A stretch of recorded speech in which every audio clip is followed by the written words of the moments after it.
যে কিয়ামতের দিন আমার প্রত্যেকটা বান্দা মিনাল ওযু, যারা কি করেছে, ওযু করেছে, যারা নিয়মিত কি করেছে, ওযু করেছে, আমার প্রত্যেকটা বান্দার অঙ্গ প্রত্যঙ্গ কপাল সব কিছু শুভ্র হয়ে তারা আমার সামনে উপস্থিত হবে। সুবহানাল্লাহ।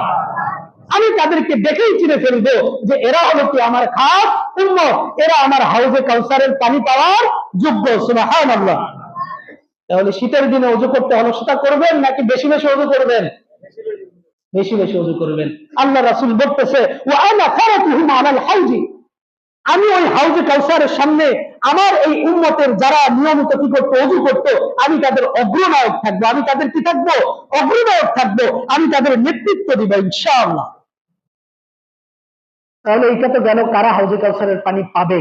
তাহলে পাবে না কারা? এটা আল্লাহ রাসূল বলতেছে, আলা লা ইউজাদান্না রিজালুন আন হাউজি,